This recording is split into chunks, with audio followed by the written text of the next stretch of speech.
10 মিনিটের মাথায় ইয়ামালের প্রথম গোল বিশ্বকাপের, এবং এইটা ছিল ভাই অস্থির। 10 মিনিটের মাথায় ইয়ামালের প্রথম গোল, এবং স্পেন যেই কামব্যাক দিল প্রথম ম্যাচে ভাই, যা খেলছে কেপ ভার্দের বিপক্ষে, এবং ওখানে ভজিনিয়া গোলকিপার ওয়াজ দ্য ওয়াল, এবং স্পেন যেই কামব্যাক দিছে প্রথমে ইয়ামালের গোল, এরপর ওয়ারজাবালের 2টা গোল এবং একটা অ্যাসিস্ট। ভাই যেই খেলা গেছে প্রথম হাফে 3টা গোল, এরপরে কুকুরেদের প্রচেষ্টায় এখানে একটা ওন গোল দিছে সৌদি আরবে, 4টা গোল স্পেনের, মানে অস্থির। এখানে খেলা চলতেছিল ভাই সৌদি আরবে বিয়াস লা লিগা, মানে সৌদি প্রো লিগ বিয়াস লা লিগা খেলা চলতেছিল। এবং ভাই যারা খেলা মিস করছেন তারা একটা মিস করছেন, যে স্পেন যে কামব্যাক দিছে, ওরা ওয়ার্ল্ড র্যাঙ্কিং এ যে 2, এইটা ওরা দেখায় দিছে।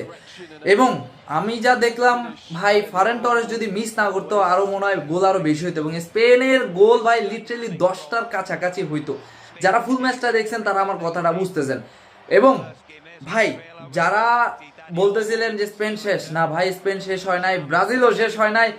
এবং ভাই প্রথম ম্যাচ অনেকগুলো দলের খারাপ গেছে, বাট ওরা যে কামব্যাক গুলো দিতেছে দেখার মতো। এবং দেখা যাক সামনে কি হয়, এবং সামনে আরো ভিডিও আসতেছে, যারা আমাকে ফলো করেন না ফলো করে ফেলুন।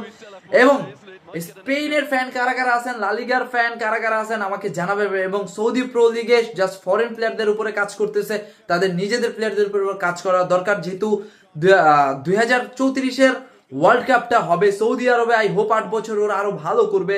এবং নেক্সট ম্যাচ সৌদি আরব এবং কেপ ভার্দের এবং স্পেন, এবং হচ্ছে মেবি উরুগুয়ে। সো দেখা যাক কি হয়।